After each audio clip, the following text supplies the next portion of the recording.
యేసు messy నామమునకే మహిమ కలుగును గాక, ఆయనకే స్తుతి కలుగును గాక. సాయంకాల వేళలో మనమందరము ఇక్కడ కూడి ఆయన్ని ఆరాధించడానికి మనకిచ్చినటువంటి గొప్ప సమయాన్ని బట్టి ఆయన ఎంతో మనము మహిమపరచాలి. విన్నారా? నిజముగా మనకు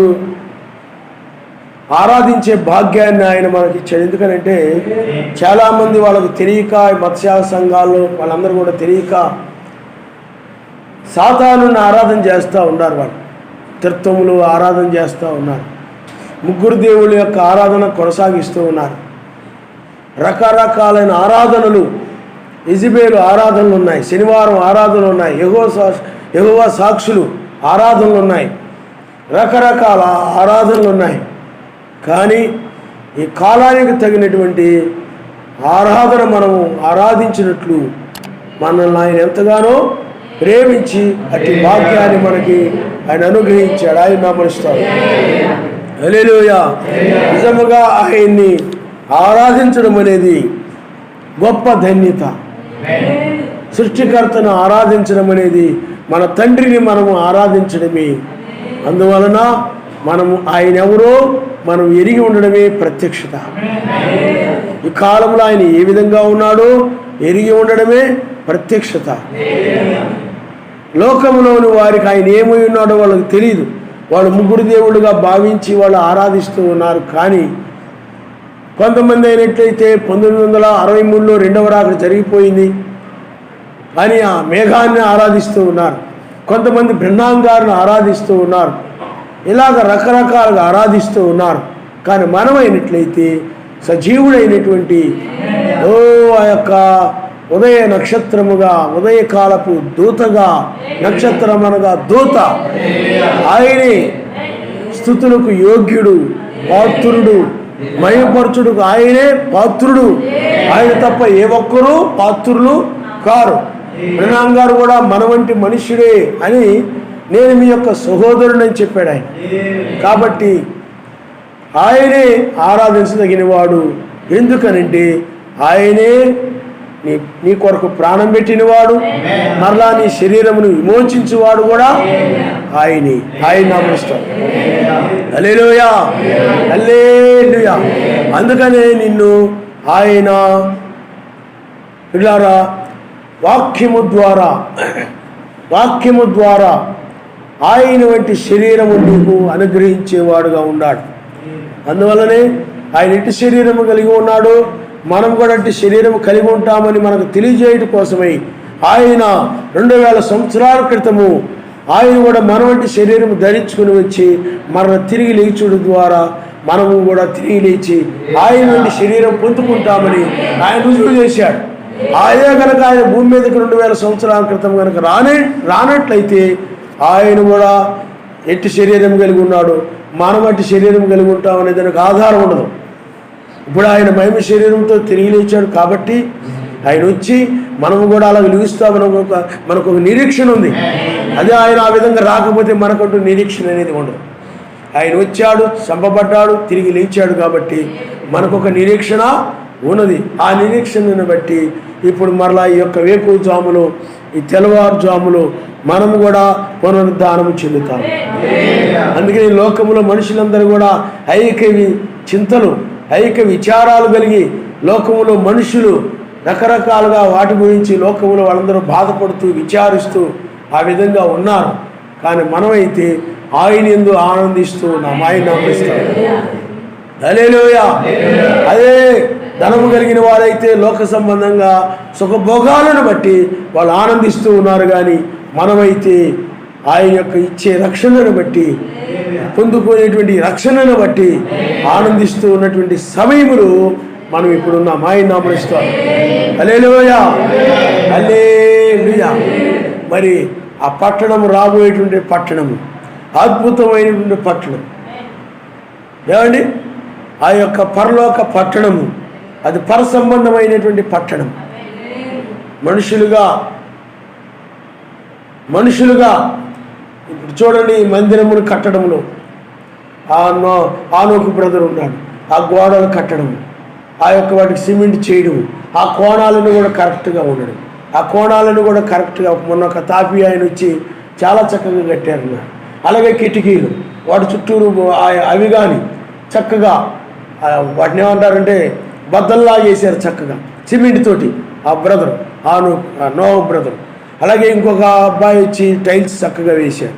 అంటే ఎందుకు చెప్తున్నానంటే దీనికి ఒక ఆకారం వచ్చింది, దీనికి ఒక కళ వచ్చింది.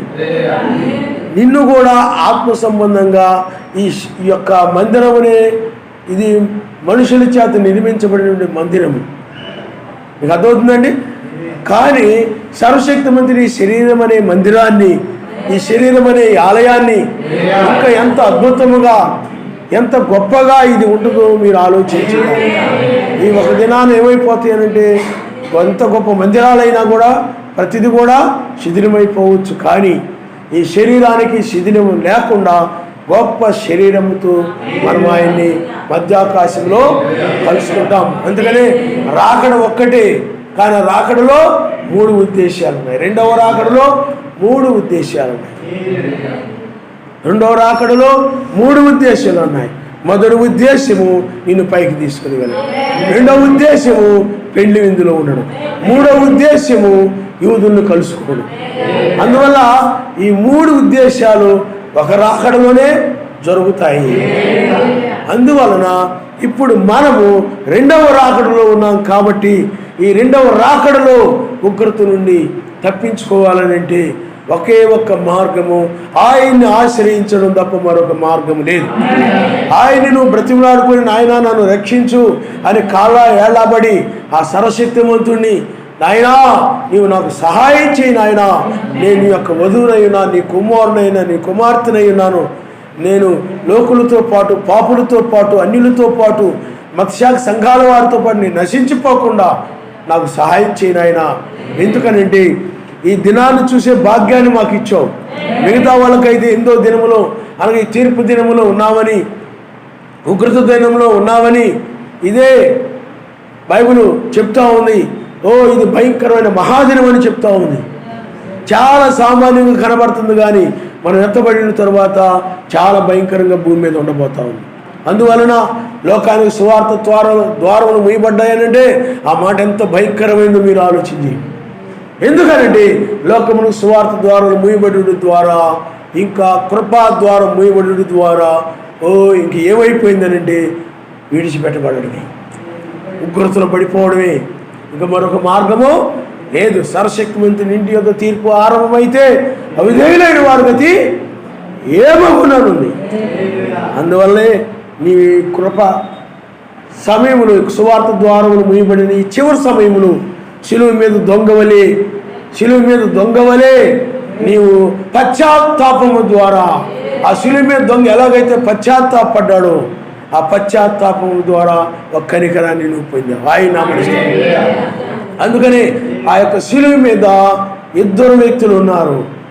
ఒకరు తన్ను తాను తగ్గించుకుని వారు, అంటే తను తాను తగ్గించుకుని పశ్చాత్తాపడినవారు.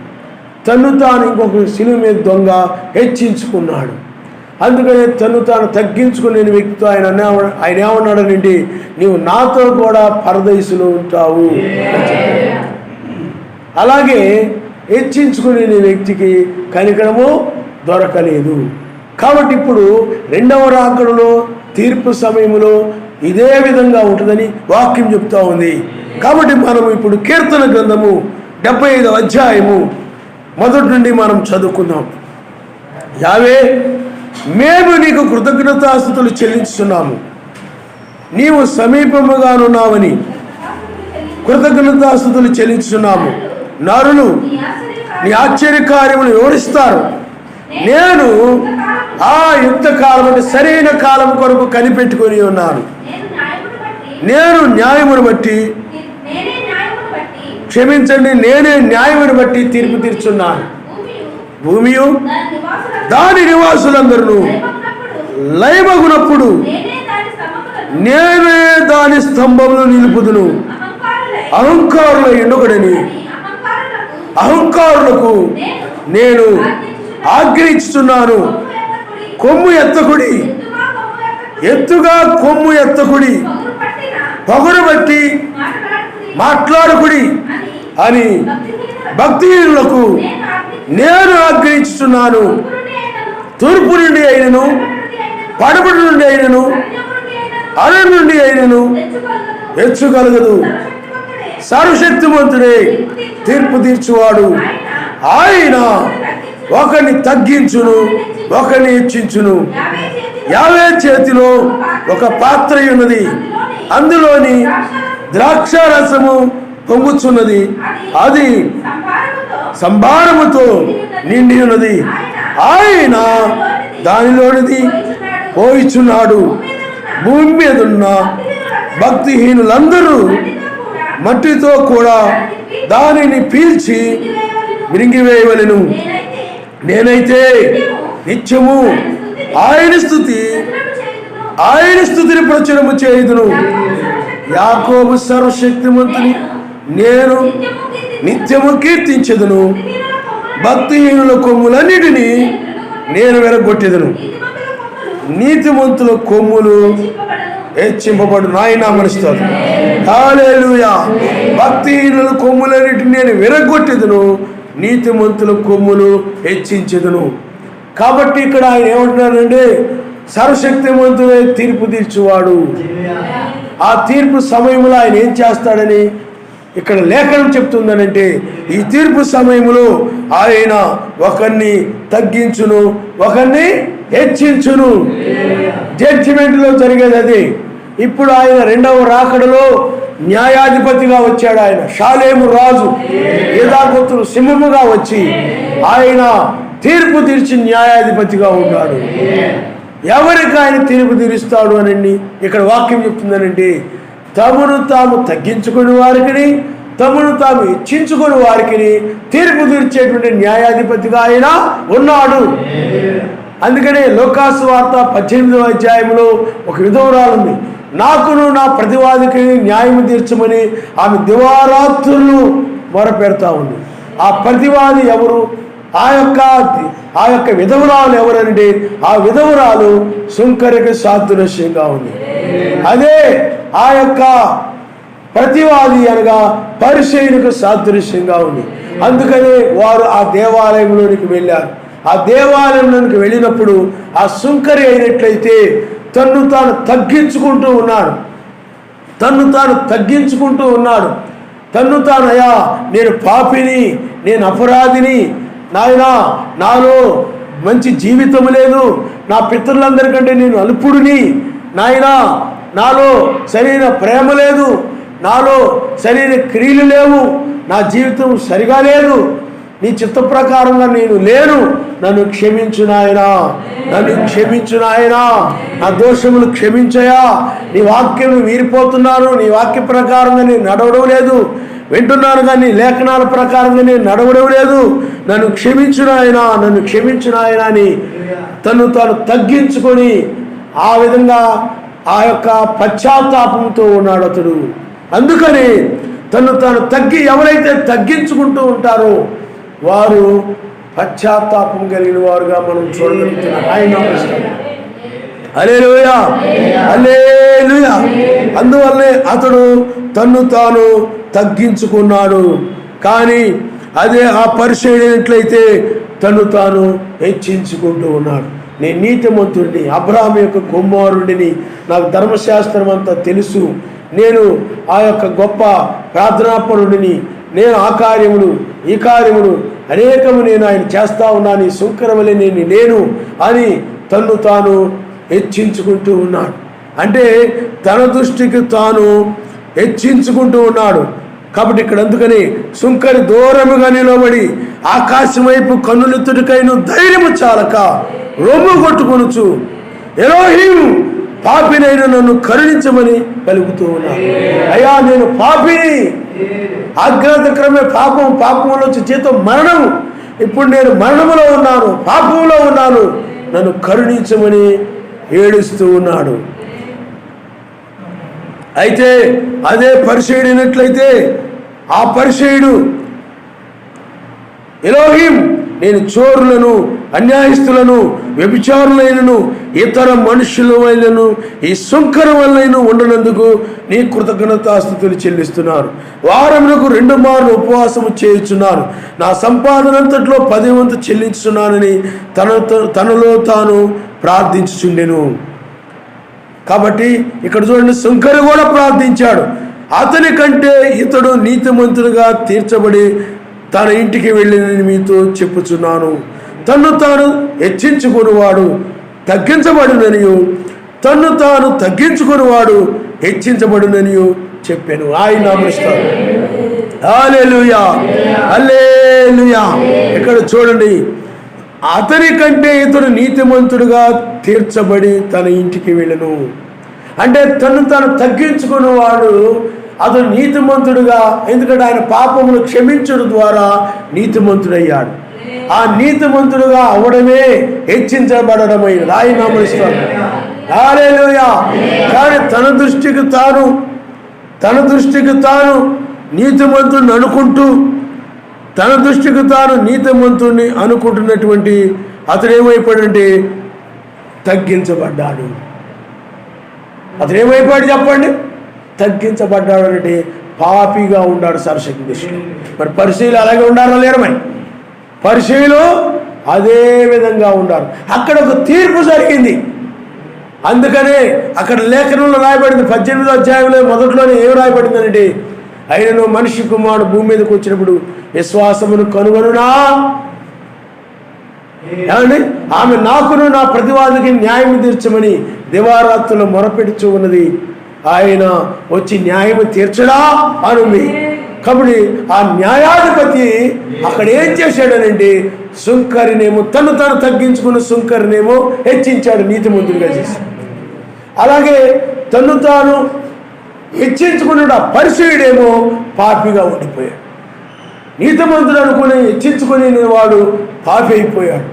అందుకనే ఇక్కడ తీర్పు సమయమును ఎవరైతే తమను తాము తగ్గించుకుంటూ ఉంటారో వారిని ఆయన హెచ్చిస్తాడని, అలాగే ఎవరైతే తమను తాము హెచ్చించుకుంటూ ఉంటారో వారిని తగ్గించునని, సర్వశక్తిమంతుడే తీర్పు తీర్చునని కీర్తన గ్రంథము 75వ అధ్యాయంలో మనం చదువుకొని ఉన్నాం. ఆయన నామమున హల్లెలూయా, హల్లెలూయా.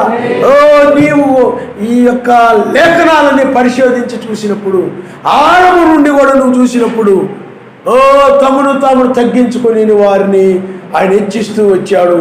తాను హెచ్చించుకొని వారిని తగ్గిస్తూ వచ్చాడు. ఆయన తీర్పు దినములో ఆ విధంగా జరుగుతూ వచ్చింది. ఇజ్రాయేలు ఉన్నారు, ఇజ్రాయేలు ఐగుప్తు దేశంలో ఉన్నారు. ఐగుప్తు దేశంలో వాళ్ళు తమను తాము తగ్గించుకొని అయ్యా, మాకు ఇక్కడ ఐగుప్తుల చేత బహుగా మేము శ్రమలు పొందుతూ ఉన్నాము, నీవే మాకు దిక్కు, నీవే మాకు సహాయము, నీవే మాకు ఆధారము, నీవే మా బలము, మాకు ఏ ఆధారం లేదు, నీవే మాకు దిక్కు నాయనని ఎప్పుడైతే తమను తాము తగ్గించుకున్నారో అప్పుడు సర్వశక్తిమంతుడు మోషేని రంగం మీదకి పంపించి, ఆయనకే మహిమ కలుగును గాక, మోషేని రంగం మీదకి పంపించి ఆ యొక్క ఐగుప్తు నుండి ఏమండి ఇజ్రాయేల్ని విడిపించి ఆయన వారిని హెచ్చించాడు. ఆయన నామమున స్తోత్రం. అందువలన ఇక్కడ ఆ మోషే వచ్చినప్పుడు ఏం జరిగిందనంటే, సర్వశక్తిమంతుడు ఆ మోషేని పంపించి ఆ యొక్క ఎవరిని హెచ్చించాడు చెప్పండి? ఇజ్రాయేల్ని హెచ్చించాడు. ఆయన రక్షించడం ద్వారా వాళ్ళు హెచ్చించబడ్డారు, జయము పొంది వాళ్ళు హెచ్చించబడ్డారు, ఎర్ర సముద్రం దాటు ద్వారా వాళ్ళు హెచ్చించబడ్డారు. అదే ఐగుప్తీయులైనట్లయితే చెప్పబడిపోయారు. ఐగుప్తీయులు ఏమైపోయారు చెప్పండి? తమను తాము హెచ్చించుకున్నారు. మాది ఐగుప్తు దేశము, గొప్ప జ్ఞానము కలిగిన దేశము, మాకు పెద్ద గొప్ప బలము కలిగిన దేశము, మేము మంచి తెలివైన దేశము, మాకు మంచి నైపుణ్యత ఉంది, మాకు మంచి విగ్రహాలు ఉన్నాయి, మా దేవతలు మాకున్నారు, ఆ విధంగా వాళ్ళు తమను తాము లోకరీతిగా జ్ఞానాన్ని చూసుకొని, బలాన్ని చూసుకొని, ఆ జన బలాన్ని, ఆ యొక్క ధన బలాన్ని, ఇవన్నీ చూసుకొని తమ్మును తాము హెచ్చించుకుని వారిని ఆయన ఏం చేశాడండి? అపజయం ఇచ్చి వారిని తగ్గించేశాడు. వారి గర్వాన్ని వారిని తగ్గించాడు. హెచ్చించుకొని వారు ఏమైపోయారండి? అపజయం పొంది తగ్గించబడ్డారు. తగ్గించుకొని వారు ఏమైపోయారండి? హెచ్చించబడ్డారు. హల్లెలూయా, హల్లెలూయా, హల్లెలూయా. కాబట్టి పిల్లారా, ఆలోచన చేయండి. ఓ తీర్పది, అది సర్వశక్తిమంతుని యొక్క తీర్పు. ఆ తీర్పులో తమను తాము తగ్గించుకొని దీనత్వము కలిగిన వారు హెచ్చించబడ్డారు. అలాగే తమను తాము ఆ పరిశీలన వల్ల హెచ్చించుకుని వారు ఏమైపోయారు చెప్పండి? హెచ్చించుకుని వారు తగ్గించబడ్డారు, తగ్గించుకుని వారు హెచ్చించబడ్డారు. ఈ తీర్పులో కూడా అదే జరుగుతుంది. ఎందుకంటే ఆయన నిన్న నేడు నిరంతరము ఏకరీతిగా ఉండేవాడు. దానియేలు చూడండి, దానియేలు తను తాను తగ్గించుకొని ఉండేటువంటి మనస్సు కలిగిన వాడు. దానియేలు తను తాను సర్వశక్తిని దృష్టిలో తగ్గించుకొని సర్వశక్తిమంతుని మీద ఆధారపడి అతడు దీనత్వము కలిగిన వాడుగా, తను తాను తగ్గించుకొని వాడుగా, సర్వశక్తిమంతుని మీద ఆధారపడిన వాడుగా ఉన్నాడు. అతడు పరిశుద్ధాత్మ కలిగిన వాడు. అలాగే మిగతా వాళ్ళందరూ ఏం చేశారంటే దానియేలుకు విరోధముగా తమను తాము హెచ్చించుకొని తంత్ర కుతంత్రాలు పన్ని ఏమంటే ఒక రాజుని దారి మళ్లించి ఒక చట్టాన్ని తీసుకొచ్చాడు. తమను తాము హెచ్చించుకొని, ఎందుకనంటే వాళ్ళు లోకరీతిగా తమ యొక్క జ్ఞానాన్ని చూసుకొని, ఆ యొక్క జనాన్ని చూసుకొని తమను తాము హెచ్చించుకొని వారుగా ఉన్నారు. వాళ్ళు ఆ హెచ్చించుకొని వారిని ఎక్కడ తగ్గించుకొని దానియేలు మనం చూస్తున్నాం. తగ్గింపగలిగిన దానియేలు సర్వశక్తిమంతుని దగ్గరకు వచ్చి సర్వశక్తిని సన్నిధిలో ప్రార్థిస్తూ ఉన్నాడు. దీనత్వం కలిగిన వ్యక్తి ఏదైనా కష్టం వచ్చినా, అపాయం వచ్చినా, ఆపద వచ్చినా సర్వశక్తి సన్నిధిలో ప్రార్థిస్తాడు, కనిపెడతాడు. ఆ చట్టాలకు లొంగకుండా, వాక్య వ్యతిరేకమైన చట్టాలకు లొంగకుండా అతడు ప్రార్థిస్తూ ఉంటాడు. అందుకని తను తాను తగ్గించుకొని సర్వశక్తిమంతుని వైపు చేతులు చాచి ప్రార్థిస్తున్నాడు. ఎందుకనంటే మిగతా వాళ్ళైతే ఈ రాజ్యం అంతా మాది, ఈ దేశం అంతా మాది. ఎందుకంటే అది అన్యుల దేశం. అది వీళ్ళు అక్కడ చెరపట్టబడ్డారు. దానియేలు ముగ్గురు యూదులు, ఆ యూదులు చెరపట్టబడినటువంటి కాలం అది. అందువల్ల వాళ్ళు అన్య దేశంలో పరవాసులుగా ఉన్నారు వాళ్ళు. అందువల్లనే వాళ్ళు నాయనా ఈ దేశం మాది కాదు, ఈ జనులు మా వాడు కాదు అని దానియేలు, అయ్యా మేము నీ ప్రజలమే, నేను నీ వాడిని, నీవే నాకు ఆధారము, నాకు సహాయం చేయి నాయనా అందుకని తను తగ్గించుకునే వ్యక్తి ఎప్పుడు కూడా ఆయన వైపు చేతులు దాచి ఉంటాడు.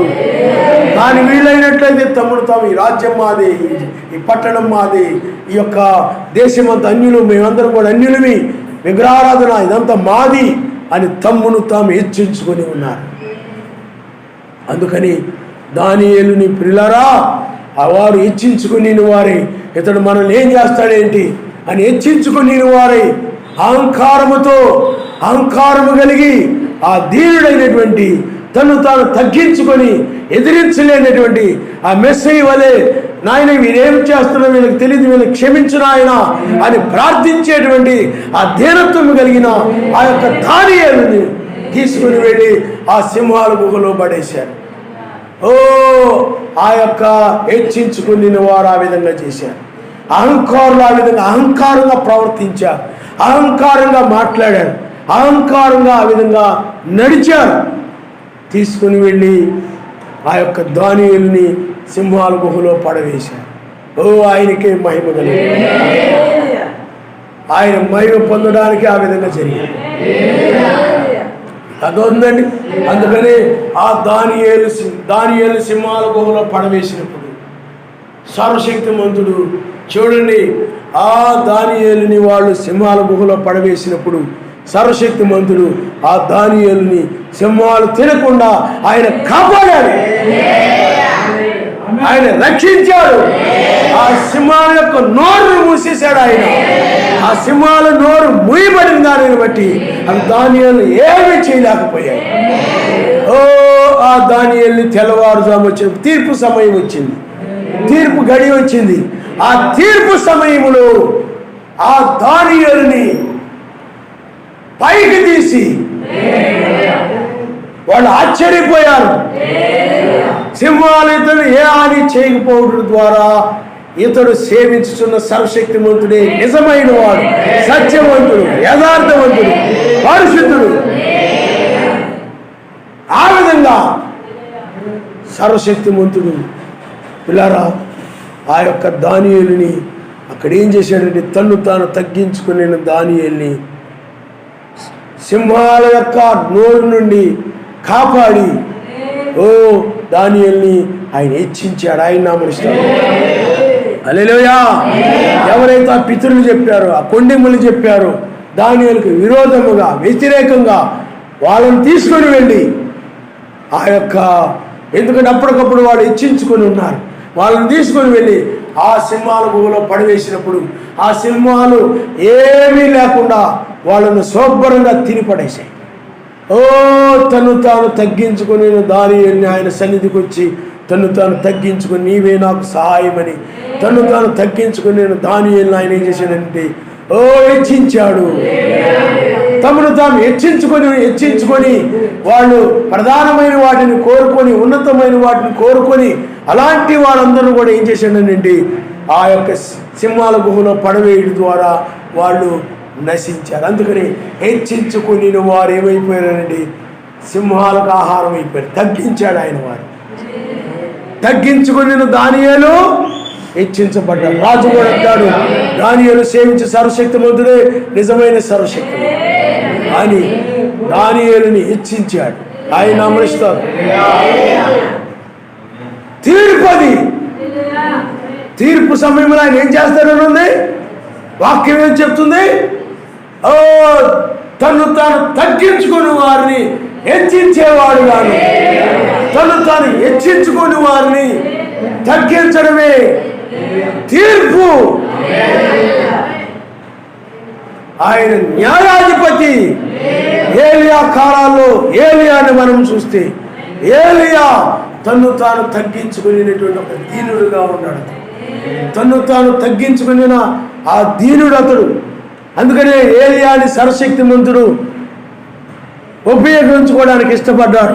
అందుకే ఏలియా అంటాడు, నా పితరులందరికంటే కూడా నేను అల్పుడు అన్నాడు.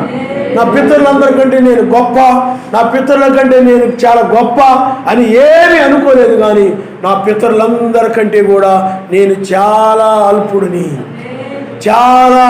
అల్పుడిని అని తన్ను తాను తగ్గించుకున్నాడు. తగ్గింపు మనసు ఏలియాది. అందుకనే మెస్స యొక్క చెప్పుల వారు ఇప్పటికి కూడా నాకు యోగ్యత లేదు, ఆయన నాకంటే గొప్పడే ఏంటి అని అనుకోలేదు. తన్ను తాను తగ్గించుకొని ఇదిగో లోక పాపమును మోసుకొని పోవు గొర్రె పిల్ల, ఇదిగో ఆయన హెచ్చవలసి ఉన్నది, నేను తగ్గవలసి ఉన్నది. ఎందుకంటే ఆయన యజమాని, నేను ఆ యొక్క దాసుడిని, ఆయన యొక్క పనివాడిని.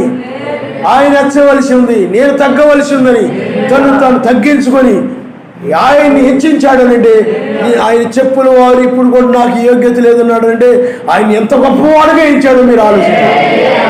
సర్వశక్తిమంతుని ఎంతో గొప్పవాడుగా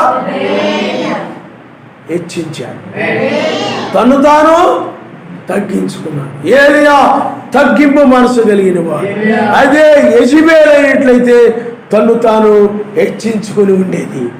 తను తాను హెచ్చించుకొనుట పిల్లారా, ఆమె హెచ్చించుకొని ఆ యెజబెల్ ఏం చేసిందనంటే, అది యాజకులు లేకపోతే ఆ ప్రవక్తులు, అబద్ధ బోధకులు వాళ్ళందరినీ కూడా ఆ రంగంలోనికి తీసుకుని వచ్చి అస్తారోతు, బయలుదేవత, వీటన్నిటి ద్వారా ఆమె తను తాను హెచ్చించుకుని అధికారం చేయడము, ఉపదేశించడము, ఆమె బోధించడము ఆరంభించింది.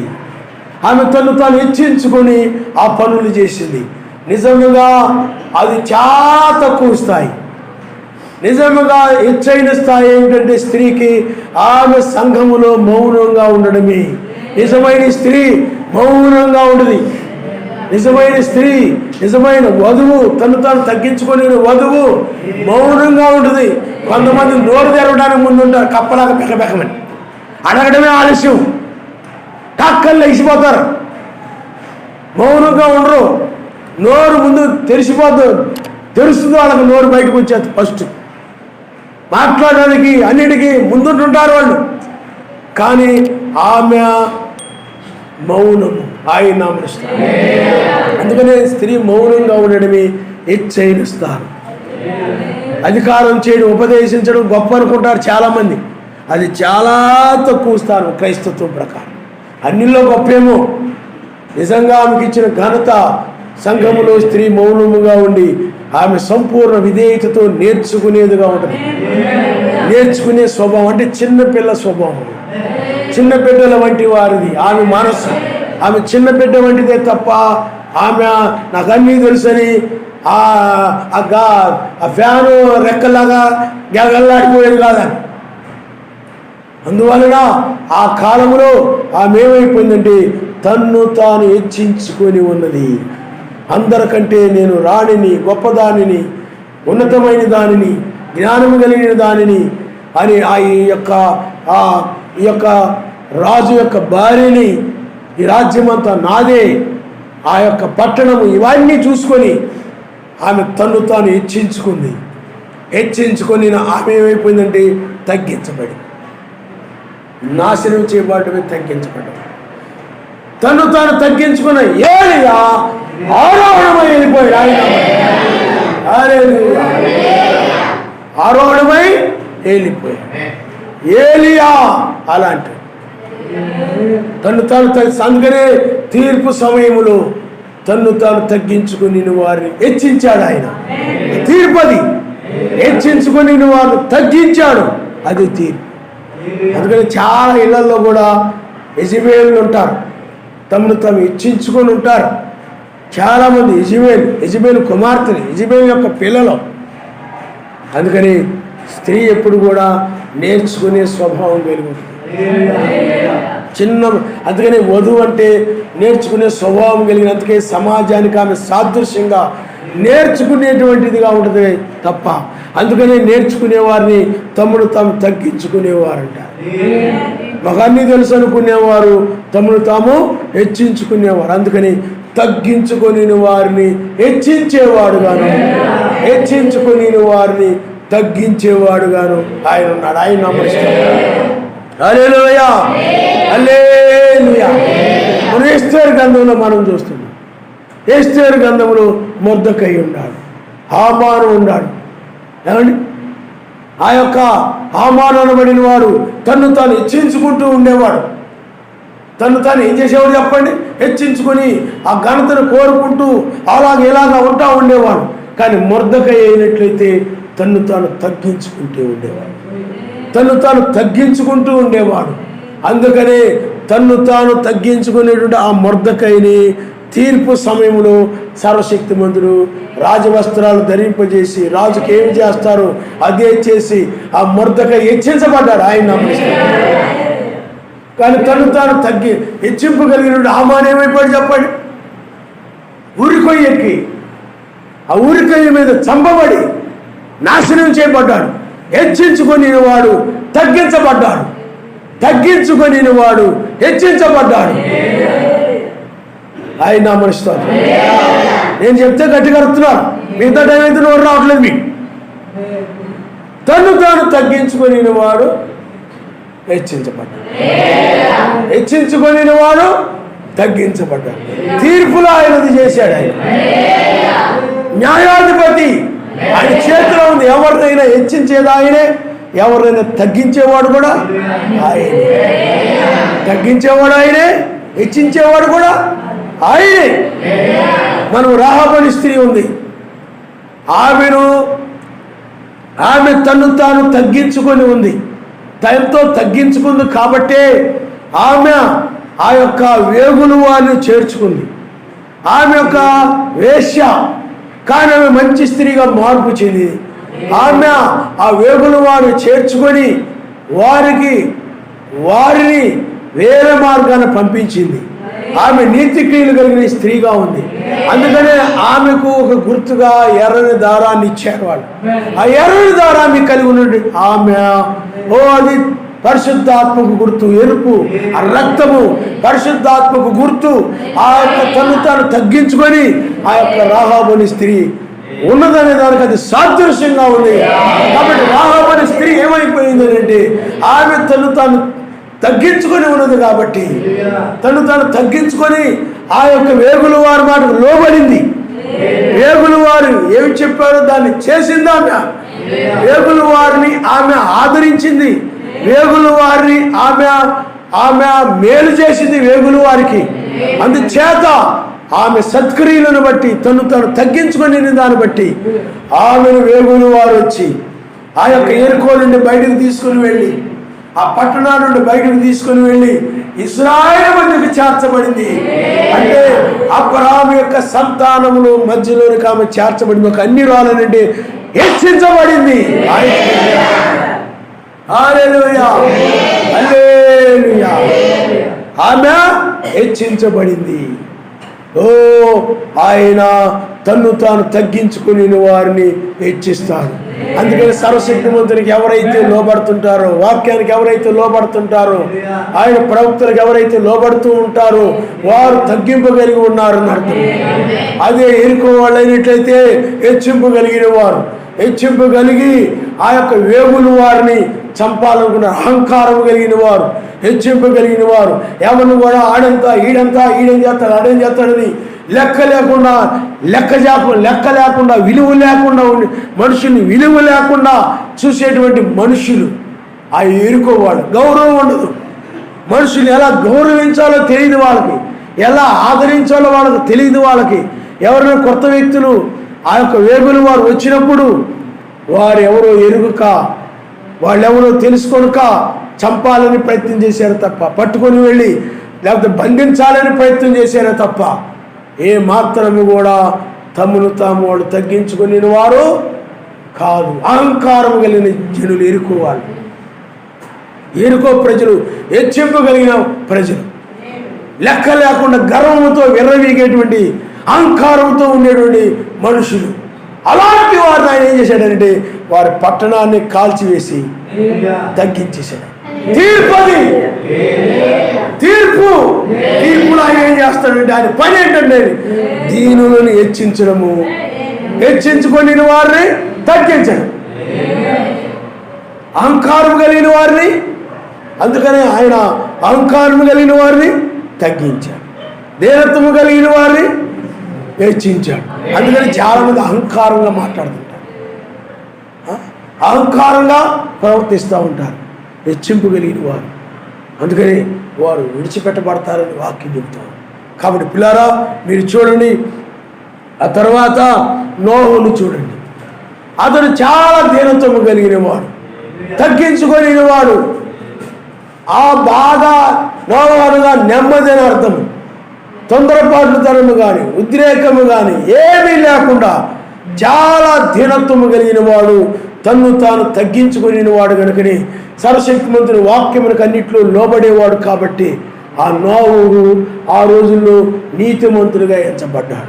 తన్ను తాను తగ్గించుకొని సర్వశక్తిమంతుడు ఏమి చెప్తే ఆ సమయంలో ఓడని ఎలాగా కట్టమంటే ఆ ఓడని అలాగా కట్టుకున్నాడు, ఎలా నిర్మించమంటే అలాగా ఓడను నిర్మించాడు. దీనత్వము కలిగి ఉన్నాడు. ఎక్కడ కూడా అతడు అహంకారముతో సర్వశక్తిమంతుని యొక్క మాటని లోబడకుండా ఎక్కడ కూడా ఎదిరించలేదు. సర్వశక్తిమంతుని ప్రతి విషయంలో విధేయత, సర్వశక్తిమంతుని యొక్క వాక్యమునకు విధేయత చూయించి లోబడి ఉన్నాడు కనుక తను తాను తగ్గించుకొని ఉన్నాడు. అందరికంటే కూడా తను తాను తగ్గించుకుని వాడుగా ఉన్నాడు. అతడులో ఏ అహంకారము లేదు, ఏ గర్వము లేదు, ఏ పగ లేదు, ఏ కక్ష కలిగిన మనసు కలిగిన వాడు కాదు. అతడు ఏమాత్రం కూడా ఉద్రేకము ఏమీ లేకుండా తన్ను తాను తగ్గింపుగలిగి గొర్రె పిల్ల స్వభావం కలిగినటువంటి వ్యక్తిగా, దీనత్వము కలిగిన వ్యక్తిగా నోవహుని మనం చూస్తుంటాం. ఆయన హల్లెలూయా, హల్లెలూయా. ఓ అతడు దీనత్వము కలిగి ఉన్నాడు కనుక, తను తాను సరస్వతి సన్నిధిలో తగ్గించుకొని ఉన్నాడు కనుక, ఓ తీర్పు సమయం వచ్చినప్పుడు అతను ఓడలోనే చేర్చి రక్షించి హెచ్చించాడు. అదే అహంకారం కలిగిన ప్రజలు ఉన్నారు, అహంకారం కలిగిన లోకం ఉంది. అందుకని నోహు కుటుంబం మాత్రమే 8 మంది మాత్రమే రక్షించబడ్డారు, హెచ్చించాడు ఆయన. అదే విధంగా యొక్క అహంకారం కలిగిన ప్రజలు ఉన్నారు, గర్విష్ఠులైన ప్రజలు ఉన్నారు. తమను తాము హెచ్చించుకొని అహంకారముతో గర్వముతో ఊగిపోయే వాళ్ళు ఉన్నారు. ఆడంతా ఈడంతా అని ఆ పరిచయుని వలె హెచ్చించుకునేటువంటి వారు. ఎందుకనంటే ఆ దినాల్లో ఉన్నట్టుగానే ఇప్పుడు కూడా ఉన్నారని వాక్యం చెప్తుంది. అంటే ఇప్పుడు ఉన్నారంటే అప్పుడు కూడా ఉన్నట్లు లెక్క. అందుచేత అహంకారము కలిగి సాటి మనిషి పట్ల ఎలా ప్రవర్తించాలో, ఎలా ప్రేమించాలో, ఎలా ఆదరించాలో, ఎలా లోబడాలో, వినయమేంటో ఏమి తెలియని అహంకారం కలిగిన మనుషులు, ప్రేమ లేని మనుషులు, జాలి లేని మనుషులు, కసాయితనం కలిగిన మనుషులు ఆ కాలంలో ఉన్నారు. అలాంటి మనుషులు అంటే తమను తాము హెచ్చించుకొని ఉన్నారు, తమను తాము హెచ్చించుకొని గర్వముతో ఉన్నారు. ఓ అలాంటి వారందరూ కూడా ఆయన నాశనం చేశాడు. తీర్పులో దీనులని ఆయన హెచ్చించేవాడు కాదు. ఏమండి, తమను తాము హెచ్చించుకుని వారిని తగ్గించేవాడుగానే ఆయన ఉన్నాడు. అదే కాలంలో నోహు ముందుగా ఆనోకు కనపడతాడు.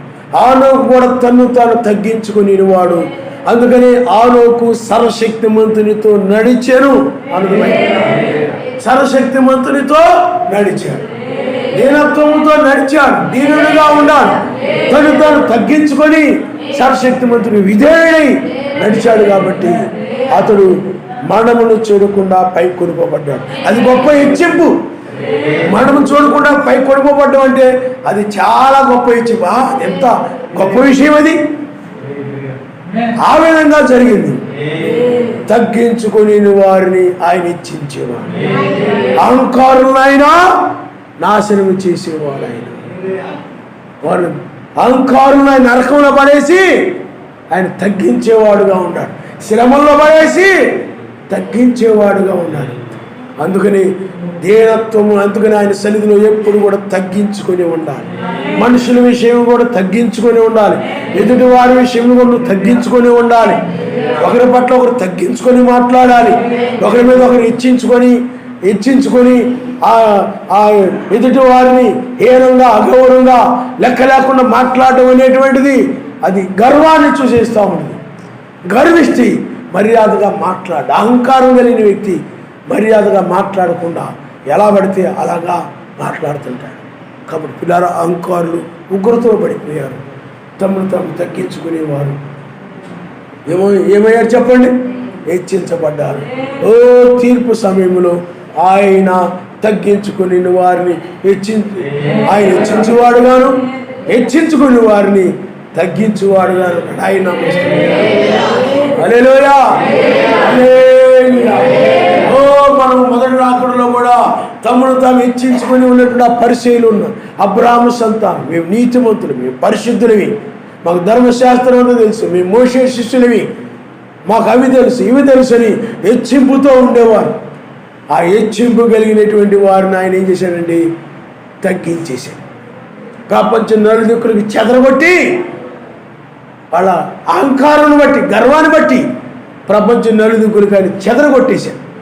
అలాగే తమను తాము తగ్గించుకుని వారిని, ఓ పాపులమయ్యా, ఒక పాపాత్మురాలని స్త్రీ వచ్చింది, తను తాను తగ్గించుకుంది. ఇప్పుడు స్త్రీలు అయితే ఏమంటారు చెప్పండి? అలా చేస్తారా? ఆ పాపాత్మురాలైన స్త్రీ ఎంతో తగ్గించుకుంది కాబట్టి వెళ్ళి ఆయన పాదముల మీద పడి కన్నీరు గార్చి ఏడ్చింది. ఆ తల వెంట్రుకలతోటి ఆ కన్నీళ్ళంతా తుడిచింది. అదే నీతిమంతులు అనుకునేవారు ఆ విధంగా చేశారా? ఆ పరిశీలి ఎవరన్నా ఆ విధంగా చేశారా? చేయరా? నువ్వు కూడా ఆయన పాదముల మీద పడి అడగాలి, ఏడవాలి. తాను ఎంతో తగ్గించుకుంది. అలా కానాను స్త్రీ ఉంది, ఆమె కూడా ఆయన యొక్క గొర్రె పిల్లలు తినే రొట్టె మొక్కలు కుక్కలకు వేయడం తగదనంటి ఆమె తగ్గించుకొని, అయ్యా ఆ బల్ల మీద ఉండే రొట్టె ముక్కలు పడితే కుక్కలు తింటాయి కదా, ఆమె తగ్గించుకున్న ఆమెను హెచ్చించాడు ఆయన. తమను తాము తగ్గించుకున్న పాపుల్ని హెచ్చించాడంటే ఆయన సువార్త ప్రకటించడానికి ఉపయోగించుకుని ఆయన హెచ్చించాడు. ఆయన కార్యాలు చేయడానికి ఉపయోగించుకుని హెచ్చించాడు. ఆయన ప్రార్థించడానికి ఆయన నామాన్ని వారికి పెట్టి, అనగా బాప్తిజం పొందడం ద్వారా ఆ నామాన్ని వాళ్ళు ధరించుకున్నారు. ఆ నామము ధరించుకున్న ద్వారా, లేకపోతే ఆ నామం వారికి పెట్టబడడం ద్వారా వాళ్ళు హెచ్చించబడ్డారు. ఎందుకంటే రక్షకుని నామం వాళ్ళు పెట్టుకున్నారు. మరణము జయించిన వారి యొక్క నామాన్ని వాళ్ళు ధరించుకున్నారు. గొప్పగా హెచ్చించారు. తమను తాము తగ్గించుకున్న పాపం. మేము పాపులమయ్యా, మేము అపరాధులమయ్యా, తమను తాము తగ్గించుకున్న వారిని ఏం చేసేటప్పుడు హెచ్చించాడు. హెచ్చించుకున్న వారిని తగ్గించేశాడు ఆయన. అందుకనే నువ్వు హెచ్చించబడాలంటే ఎప్పుడు కూడా మనుషుల విషయంలో కూడా, సర్వశక్తిమంతుని విషయంలో కూడా నేను నువ్వు తగ్గించుకుంటూ ఉండాలి. నేను సమాజం వీళ్ళందరికంటే నేను అల్పుడిని, సమాజం వీళ్ళందరికంటే కూడా నేను తక్కువ, వాళ్ళందరికంటే నేను గొప్ప, వీళ్ళందరికంటే నేను గొప్ప అనుకున్నావో హెచ్చించుకుంటున్నట్లు లెక్కని. అందరికంటే నేనే తక్కువ, అందరికంటే నేనే అల్పుడిని, అందరికంటే నేనే తక్కువ, అందరికంటే పౌలు గారు అంటారు అందరికంటే నేనే ప్రధాన పాపిని అన్నాడు. ఎవరైతే తగ్గించుకుంటారో వాళ్ళు హెచ్చించబడతారు. తగ్గించుకుని వారు హెచ్చించబడతారు, హెచ్చించుకుని వారు తగ్గించబడతారు. అందుకని నువ్వు ఆయన సన్నిధిలో ఆయన విషయంలో తగ్గించుకో, మనసులో ఆయనే పెట్టుకో, హృదయంలో ఆయనే పెట్టుకొని ప్రార్థించు, నిన్ను తగ్గించుకో. అయ్యా, ఎందుకనంటే నువ్వు మరణాన్ని జయించిన వాడివి, సర్వశక్తిమంతుడివి, సృష్టికర్తవి అని. అంత గొప్పవాడు ఆయన కాబట్టి, నువ్వు అలాంటివి ఏం చేయలేదు కాబట్టి, నువ్వు అంత గొప్ప వ్యక్తి కాదు కాబట్టి, ఆయన వాళ్ళ ద్వారా నీకు రక్షణ కలుగుతుంది కాబట్టి, అందువల్ల నువ్వు ఆయన బ్రతులాడుకొని నిన్ను తగ్గించుకొని ఆయన బ్రతులాడుకుంటూ ఉంటావు. అది తగ్గించుకో. అలాగే ఆ నామము ధరించుకున్న ప్రజలు, ఆయన బిడ్డల విషయంలో కూడా నిన్ను తగ్గించుకొని ఉండాలి. నిన్ను ఏం చేయాలి చెప్పండి? తగ్గించుకుని ఉండాలి. ఎప్పటికప్పుడు తగ్గించుకుంటూ, నాయన ఏ జ్ఞానం లేని వాడిని నాయన, నాకేమీ తెలియదు నాయన, నేను బలహీనుడు నా తండ్రి, నాకేమీ తెలీదు, నాకు సహాయం చేయండి నాయన. అలాగా నా పితరులందరికంటే నేను ప్రధాన పాపిని, అల్పుడిని, వాళ్ళ వల్ల నేను ఏ కార్యాలు చేయలేదు. అలాగా నువ్వు తగ్గించుకుని ఉండాలి. అలాగే దావీదు చూడండి,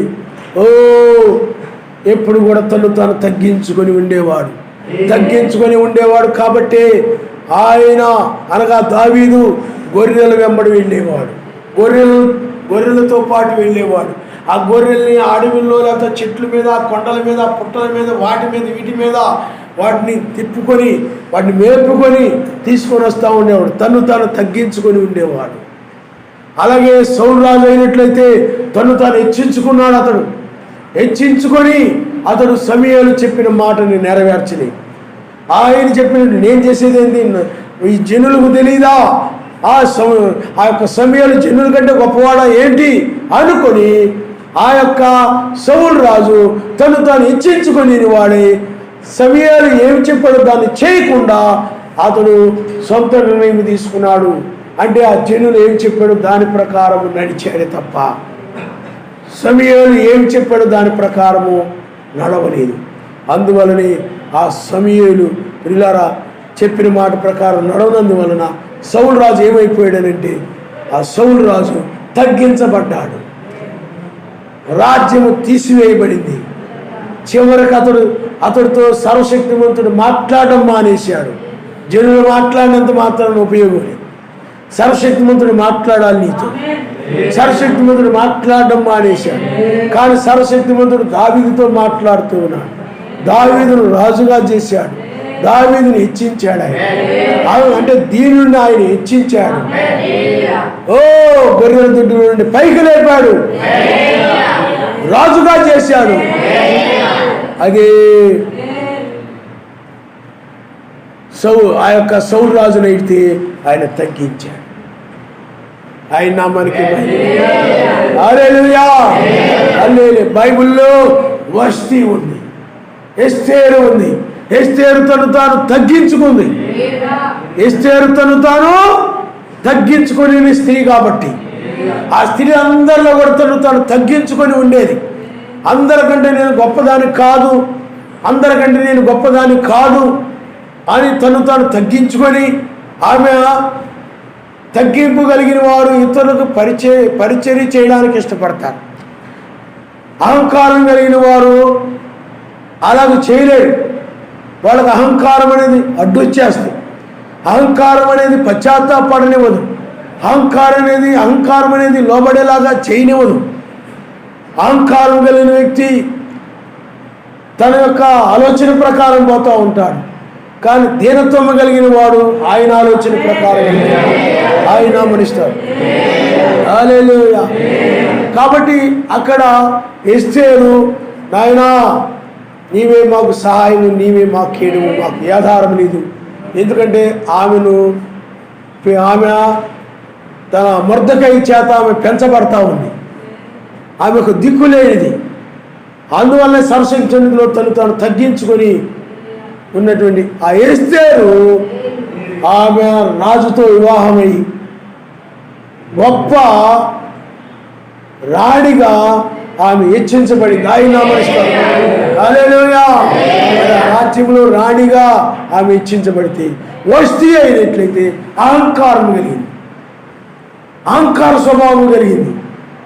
రాజుగారు పిలిస్తే అహంకారం కలిగి లోబడకుండా నేను వచ్చేది ఏంటి, నేను చేసేది ఏంటి అని ఆమె హెచ్చించుకొని రాజుగారు మాటను ధిక్కరించినటువంటి స్త్రీ ఆమె. అందుకని తాను హెచ్చించుకొని ఆమె తగ్గించబడింది. ఎందుకంటే రాజుగారికి ఆమె భార్యగా ఉండకుండా తొలగించబడింది. ఎస్తేరు భార్యగా ఉంచబడింది. అందుకని తాను తగ్గించుకునే వారు హెచ్చించబడతారు, తాను హెచ్చించుకునేవారు తగ్గించబడతారు. ఆయన తీర్పది ఆ విధంగా తీర్పు తీరుస్తాడు. ఆయన ఆ విధంగా తీర్పు తీర్చి న్యాయాధిపతిగా ఆయన ఉన్నాడు. లోతు కాలంలో మీరు చూడండి, లోతు కాలములో లోతు తాను తగ్గించుకున్నాడు.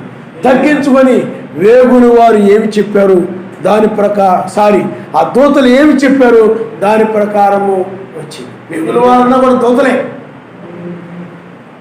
ఆ యొక్క లోతు వచ్చేసాడు బయటికి, వధువుకు సాదృశ్యంగా ఉన్నాడు. తాను తగ్గించుకున్నాడు. నాకు తెలిసిలే, ఇప్పుడేం అర్థం కాదు, ఎప్పటి నుండో చెప్తున్నారు, ఎప్పటి నుంచో ఇదిగో మెసేజ్ వస్తున్నాడు, నా చిన్నప్పటి నుంచి వింటున్నాను, ఇంకా టైం ఉందిలే, ఇప్పుడేం రాడులే, చాలామంది చాలామంది ఇంకా మారలేదు, మారాలి, ఇప్పుడేం అర్థం కాదులే అనుకున్న లోతు భార్య. ఆమె తన సొంత ఆలోచన మీద ఆధారపడి తను హెచ్చించుకుని దూతలకు విధేయత చూయించకుండా లోబడకుండా ఆమె పట్టణ వైపు తిరిగిపోయింది. అందముగా చక్కగా కనపడుతున్న ఆ లోకాన్ని ఆమె ప్రేమించింది. ఆ లైటింగులతో చక్కగా ఉన్నటువంటి వాటన్నిటిని కూడా ఆమె ప్రేమించి ఆ గొప్ప గొప్ప పట్టణాల్లో ఉన్నటువంటి గొప్ప గొప్ప మేడలను, మిద్దెలను వాటన్నిటిని కూడా ఆమె ప్రేమించి ఆమె కళ్ళకి అవి గొప్పగా కనపడుతున్నాయి. అటువైపు ఆమె వెళ్ళిపోయింది. అందుకని పిల్లారా, ఆమె ఏమైపోయిందంటే పుస్తకం అయిపోయింది. ఆమె హెచ్చించుకొని ఆ పని చేసింది, తగ్గించాడు ఆయన. లోతు తాను తగ్గించుకొని అందువలన హెచ్చించబడ్డాడు. ఎక్కడ హెచ్చించబడ్డాడని నువ్వు అనొచ్చు. మెస్సయ్య లోతు గురించి చెప్పాడు ఆయన. హల్లెలూయా. లోతు దినముల్లో జరిగినట్లుగానే మనిషి కుమారుని యొక్క రాకడలో కూడా జరుగుతుంది చెప్పాడు. లోతు భార్యను మీరు జ్ఞాపకం చేసుకోనండి. లోతు సొదము విడిచిపోయిన దినమున ఆకాశం నుండి అగ్ని గంధకములు వచ్చి ఆ పట్టణంలో కాల్చివేశాయి. మరలా రెండవ రాకడలో అదే జరుగుతుందని చెప్పాడు. హెచ్చించాడు ఆయన లోతుని. అందుకనే తగ్గించుకొని లోతు తాను తగ్గించుకొని దూతలకు లోబడిన, దూతల మాటలు నమ్మి దూతలకు లోబడిన లోతు హెచ్చించబడ్డాడు. అయితే దూతలను లెక్క చేయకుండా నాకు తెలుసులే అనుకొని ఆ లోతు భార్య వెనక తోటి తిరిగిపోయింది. ఇప్పుడేం అంతం కాదులే, ఇప్పుడేం నాశనం కాదులే, ఎప్పుడు నుండో చెప్తున్నారులే ఏమండి అనుకొని ఇప్పుడు కూడా చాలామంది అలాగ అనుకుంటారు. ఎప్పుడు నుండో చెప్తున్నారు వర్తమానం, ఎప్పుడు నుంచో నేను వింటున్నా ఇది అంతం కాబోతుందని. ఆయన పని అది కాబట్టి అలా చెప్తూ ఉంటాడులే. మన పని మనదేలే. ఆయన అలా చెప్పకపోతే పాస్టర్ గారు ఎలా అవుతారు? అలా చెప్తుంటేనే కదా పాస్టర్ గారు అయ్యేది. అందువల్ల ఆయన ఆ విధంగా చెప్తుంటాడు. మనము మామూలుగానే ఇదేమి అంతం కాదు, ఏమి కాదు, ఇదేమి నాశనం కాదు, ఏమి కాదులే అనుకొని లోకాశలు కలిగి ఐక్య విచారాలు కలిగి జీవిస్తూ ఉంటారు లోతు భార్యలాగా. ఇలాంటి వాళ్ళందరూ కూడా ప్రమాదంలో పడిపోతారు. అందుకని దీనత్వం కలిగిన వారు ఏం చేస్తారంటే సర్వశక్తిమంతుని ఆలోచన మీద ఆధారపడి నడుస్తూ ఉంటారు. గర్విష్ఠులు ఏం చేస్తారంటే తమ ఆలోచన ప్రకారం పోతూ ఉంటారు. అందుకని లోతు భార్య గర్వం కలిగింది కాబట్టి ఆమె తన ఆలోచన ప్రకారం వెళ్ళిపోయింది. నాకు తెలీదా, దూతలు చెప్పాలా ఏంటి, నాకు తెలీదా అనుకుని ఏం చేసింది చెప్పండి, వెళ్ళిపోయింది, పుస్తకం అయిపోయింది. కానీ లోతు ఏం చేశాడండి, నాకు తెలీదు, దూతలు ఏం చెప్తే దాన్ని చేయడమే అనుకున్నాడు. దాన్ని బట్టి సొంతము నుండి బయటకు వచ్చి రక్షించబడ్డాడు. అందుకని తన్ను తాను హెచ్చించుకునే వారిని ఆయన తగ్గించేవాడుగా, తన్ను తాను తగ్గించుకునే వారిని ఆయన హెచ్చించేవాడుగా ఉన్నాడు. అందుకని నిన్ను తగ్గించుకో, నీవు తగ్గించుకో. మెసేజ్ చూడండి, తన్ను తాను ఆయన తగ్గించుకున్నాడు, తన్ను తాను ఆయన తగ్గించుకున్నాడు. అందుకని నీవు తగ్గించుకోవాలి. ఉజ్జియాను మనం చూస్తే ఉజ్జియా తన్ను తాను హెచ్చించుకున్నాడు, తన్ను తాను హెచ్చించుకొని ఇవన్నీ చూసుకొని లోక సంబంధమైనవన్నీ చూసుకొని ఆ రథాలు, ఆ గుర్రాలు, లేకపోతే సైన్యము ఇవన్నీ చూసుకొని తను తాను హెచ్చించుకున్నాడు. హెచ్చించుకొని అతడు ఏమైపోయాడు చెప్పండి, యాజకుడు చేసే పనిని అతడు చేయడానికి వెళ్ళిపోయాడు. సర్వశక్తిమంతుడు ఏం చేశాడు, అతన్ని తగ్గించాడు, యాజకుల్ని హెచ్చించాడు. ఆయన నా ప్రశ్న, హల్లెలూయా. ఆయన తీర్పు తీర్చు న్యాయాధిపతి. ఓ మోషే చూడండి, మోషే తను తాను తగ్గించుకొని వాడు. అలాగే దాతాను, అబీరము, కోరహులు ఉన్నారు, వాళ్ళు తమను తాము హెచ్చించుకొని ఉన్నారు. వాళ్ళు ఏమంటున్నారంటే తమను తాము హెచ్చించుకొని మోషేని అంటున్నారు, మోషే నీవు అందరి మీద అధికారం కోరుకుంటున్నావు, అందరి మీద నీవే పరిశుద్ధులు అనుకుంటున్నావు, అందరూ అపిత్రులు అనుకుంటున్నావు, నీవు మోషే నువ్వు గొప్ప అనుకుంటున్నావు అని వాళ్ళు అనుకుంటూ ఉన్నారు. కానీ మోషే మాత్రము సర్వశక్తిమంతుని విషయములు తన్ను తాను తగ్గించుకొనివాడు. ఆ తగ్గించుకొనివాడు కాబట్టి సర్వశక్తిమంతుడు ఏం చెప్తే దాన్ని చేసేవాడు. వీళ్ళు విశ్రాంతి దినాన్ని మీరిపోయారు. అయితే మీ అంగీలకు నీళ్ళు సూత్రాలు తగిలించుకోమని చెప్పినప్పుడు వీళ్ళందరూ కూడా వ్యతిరేకించారు. అందరూ కూడా మోషేని వ్యతిరేకించారు, సర్వశక్తిమంతుని మాటల్ని వ్యతిరేకించారు. అహంకారంతో గర్విష్ఠులు కలిగిన వారి మోషే మాటలు కానీ మోషేని కానీ లెక్క చేయలేదు. వాడు గౌరవంగా కాకుండా అగౌరవంగా మాట్లాడారు, ఇష్టం వచ్చినట్లు మాట్లాడారు. అందుకనే ఆయన తను తాను తగ్గించుకుని మోషేని ఆయన హెచ్చించాడు. ఆయన నామమున హల్లెలూయా, హల్లెలూయా. తమ్మును తాను హెచ్చించుకొని మోషే మీద తిరగబడినటువంటి ఆ జనులను ఆయన ఏం చేశాడనండి, నేల విరిచింది, అగ్ని వచ్చి వారిని కాల్చిపడేసింది. వాళ్ళు ఉన్న ప్రాంతాలను ఏమైపోయినాయి చెప్పండి, భూకంపం వచ్చేసి మొత్తం నాశనం అయిపోయారు. గర్వం వలన, తమను తాము హెచ్చించుకునడం వలన వాళ్ళు తమను తాము తగ్గించుకుని విధేయత కలిగి లోబడి ఉండవలసిన దానికి బదులుగా హెచ్చించుకున్నందు వలన ప్రమాదంలో పడిపోయారు. జడ్జిమెంట్ అది, న్యాయాధిపతి తీర్పది.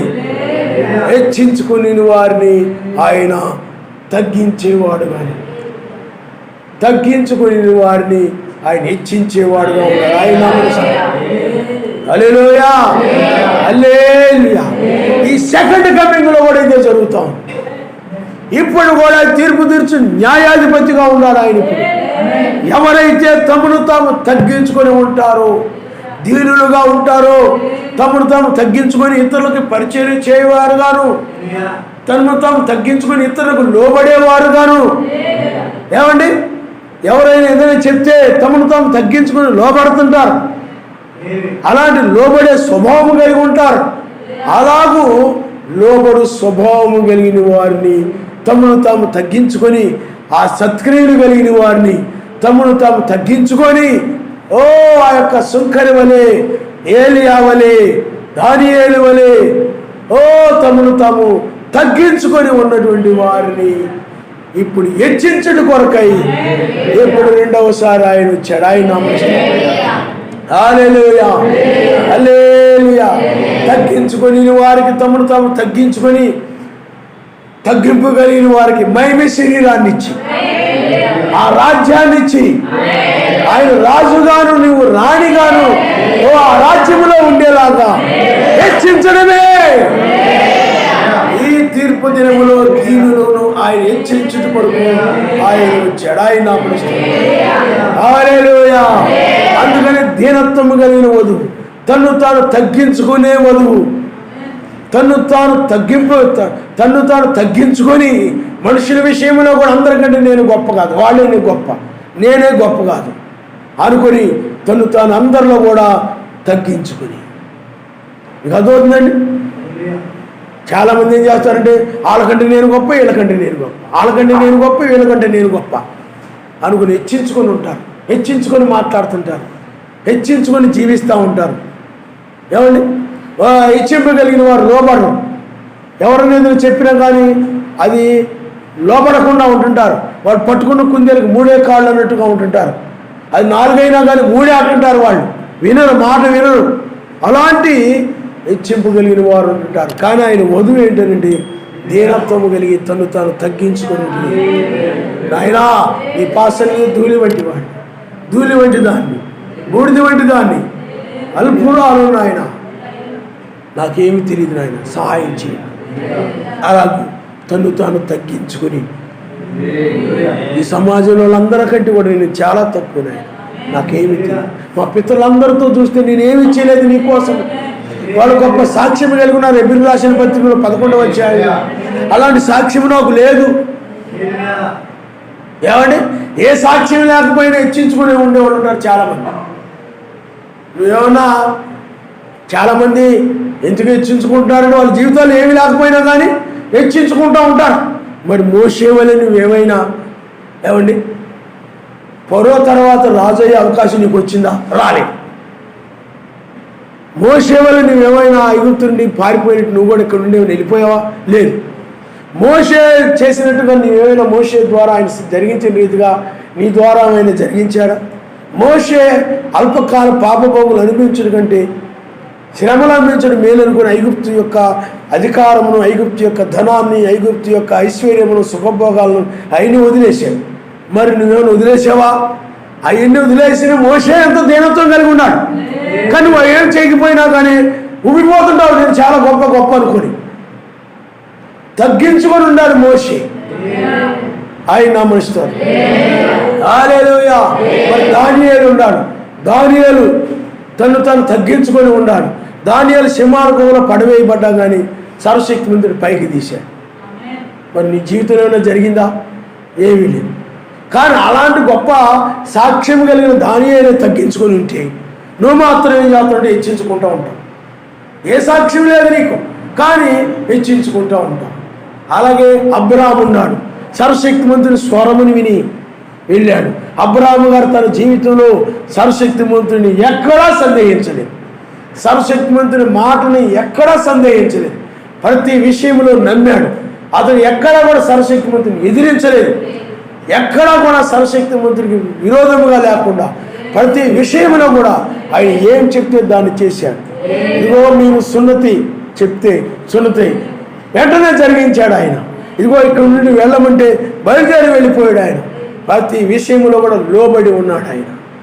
అలాంటి సాక్ష్యము అబ్రహాం గారు కలిగి ఉన్నాడు. కానీ అబ్రహాం గారు తను తాను తగ్గించుకొని అంటాడు, నేను అయా ధూళి వంటి వాడిని, బూడిద వంటి వాడిని, నీతో మాట్లాడడానికి తెగిస్తూ ఉన్నాను అంటాడు. ఎందుకంటే అక్కడ సర్వశక్తిమంతుడు మానవ రూపంలో ప్రత్యక్షమయ్యాడు. ఆయన నాకులాగా మనిషే కదా, ఈయన నాకంటే గొప్ప ఏంటి అని అనుకున్నాడేంటి? ఆయన ఎవరు? సర్వశక్తిమంతుడు. అబ్రాహాముతో మాట్లాడడం కోసమే ఆ శరీరం ధరించుకొని వచ్చాడు ఆయన. అబ్రాహాము ఆ శరీరంలో ఉన్నారు కాబట్టి. అది ఈ రోజున మనుషులకైతే అర్థమైపోతా. అబ్రాహాము గారు ఆయన్ని చేర్చుకోవడానికి ఎంత తగ్గించుకున్నాడో. ఎంతగా ఆతిథ్యం ఇచ్చాడో.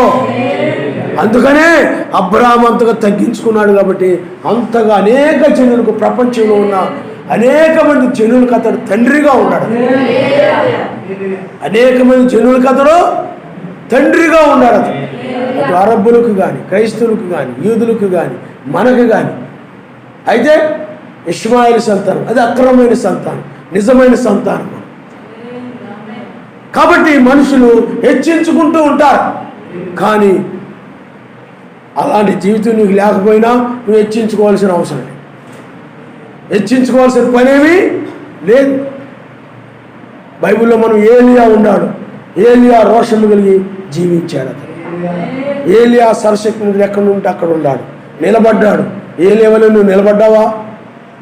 ఏలియా వలె చూడండి, అయ్యా అందరూ ధర్మశాస్త్రాన్ని తిరస్కరించారు, బలిపీఠాలని పగలగొట్టేశారు, ప్రవక్తల్ని చంపారు. మహారోషము కలిగిన వాడు నేను ఒక్కడిని నిలబడ్డాను. ఆనాడు సంఘ శాఖలకు, అన్య బోధలకు విరోధంగా నిలబడ్డాడు అతడు. మీకు అర్థమవుతుందండి ఆ రోజుల్లో. అలాగే నోహును మనం చూస్తే ఓడగట్టాడు. చెక్కలు తీసుకొచ్చి, అవి తీసుకొచ్చి, ఈ తీసుకొచ్చి ఎంతో శ్రమపడి అవన్నీ కట్టాడు. మరి నువ్వు కట్టావు ఓడ? కట్టలేదు. ఎలాగ నువ్వు ఆ కాకులను తీసుకొచ్చిన ఆహారం ఏమైనా తిన్నావా? మాంసం ముక్కలను ఏమైనా తిన్నావా?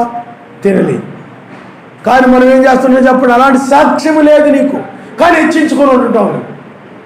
అబ్రహాము అంటే సాక్ష్యము. బైబిల్లో మీరు చూడండి, అబ్రహాము ఆ యొక్క గుడారములో నివసించు ఆ పునాదులు కలిగిన పట్టణం కొరకు నిరీక్షించాడు. నువ్వు గుడారంలో నివసించావా? లేదు. అందువల్ల మనం చూసినట్లయితే వాళ్ళందరితో నువ్వు పోల్చుకున్నప్పుడు నిన్ను తగ్గించుకోవాలి. వాళ్ళంత సాక్ష్యం ఉంది, అంత గొప్ప కార్యాలు చేశారు, అంత గొప్పగా నిలబడ్డారు. నా జీవితంలో వాళ్ళలాగా నేనేమి కట్టలేదు, వాళ్ళలాగా నేనేమి చేయలేదు, వాళ్ళలాగా నేనేమి నిలబడలేదు. అందువల్ల నన్ను నేను హెచ్చించుకోవడానికి నా జీవితంలో ఏమీ లేదని నిన్ను తగ్గించుకుంటూ ఉండాలి. అది అలాంటి దీనులను రక్షించడానికి వచ్చాడు ఆయన. హల్లెలూయా, హల్లెలూయా. అదే ఇప్పుడు మతశాఖ సంఘాలు ఉన్నారు, వాళ్ళు హెచ్చించుకుని ఉంటున్నారు. ఆ పరిశీలులాగా బ్రహ్నాం గారి సంఘాల్లో ఉన్నారు చాలామంది. వాళ్ళు పరిశీలు, వాళ్ళు కూడా మేము బ్రహ్నాం గారు వర్తమానంలో ఉన్నాము, బ్రహ్నాం గారు మా ప్రవక్త, ఆ బ్రహ్నాం గారు శిష్యులు మేము. మరి బ్రహ్నాం గారు జీవించినట్టు జీవించారు వీళ్ళు. బ్రహ్నాం గారు నడుస్తున్నారా? కొంతమంది ఉన్నారు. క్రీస్తు బ్రహ్నాము ఈ పరిమాణుడు. మరి బ్రహ్నాం గారులాగా ఏమైనా నడిచారు వీళ్ళు? బ్రహ్నాం గారులాగా ఏమైనా జీవిస్తున్నారు వీళ్ళు? ఆ పేర్లు మాత్రం క్రీస్తు బ్రహ్నామని పేరు పెట్టుకుని ఏమండి తమను తాము హెచ్చించుకొని అసలు ఇదుటోళ్ళు మాటని రాడు. ఏమండి ఏదైనా చెప్తామన్నా కానీ ఆలకించే పరిస్థితులు వాళ్ళకి. అంత భయంకరంగా ఉంటారు క్రీస్తు బెర్నామిట్స్, క్రీస్తు థామస్ గుంపు. ఏమైనా ఏమండి అందుచేత వాళ్ళందరితో పోల్చుకుని మనల్ని ఎంతో తగ్గించుకోవాలి. నాయన వాళ్ళు ఎంతో గొప్పగా ఉన్నతంగా జీవించారు. నా జీవితంలో అంత గొప్ప సాక్ష్యం ఏమీ లేదు. రంపములతో కోయబడ్డారని, అరణ్యముల్లోను, సొరంగముల్లోను, కొండ గుహల్లోనూ సంచరించారని ఉంది. అంతగా వాళ్ళు నిలబడ్డారు. నేను అలాగేమి నిలబడలేదు నాయన. అలాంటి సాక్ష్యం నాకేమీ లేదు నాయన. అవన్నీ వాళ్ళతో పోల్చుకున్నప్పుడు నేను ఎంతో తగ్గించుకుంటాం. కానీ మనుషులకి అలాంటి సాక్ష్యం ఏమీ లేకపోయినా ఉప్పొంగిపోతుంటారు. ఇలాగా నేను చాలా గొప్ప వ్యక్తిని అన్నట్టు ఊగిపోతుంటారు.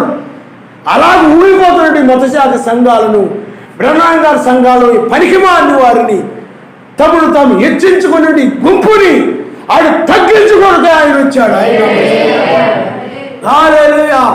ఓ దీనత్వం కలిగిన వధువు ఈనాడు తను తాను తగ్గించుకొని ఏకుచుక్కు వర్తమానం నమ్మి దానికి లోబడి లోకాన్ని విడిచిపెట్టి ఆ విధంగా ఆమెను పైకి తీసుకుని వెళ్తున్నాడు. ఆమెను హెచ్చిస్తూ ఉన్నాడు, నిన్ను హెచ్చిస్తూ ఉన్నాడు ఆయన. నిన్ను హెచ్చించడానికి ఆయన వచ్చాడు. ఆయన దీనత్వం కలిగిన నీవు, పేద స్థితిలో ఉన్న నీవు, నిన్ను హెచ్చించడానికి ఆయన వచ్చాడు. అదే తమను తాము గర్విష్ఠులై తమను తాము హెచ్చించుకొని ఆ జనాన్ని చూసుకొని, ఆ గుంపును చూసుకొని, ఆ యొక్క మందిరాలు చూసుకొని, ఆస్తులు చూసుకొని, అవి చూసుకొని, ఇవి చూసుకొని నేను దానికి ఎడ్డుని, దీనికి ఎడ్డుని, దీనికి అని కూడా ఇవన్నిటిని బట్టి గొప్ప అయిపోతుంటారు చాలామంది. అహంకారంతో ఉంటుంటారు.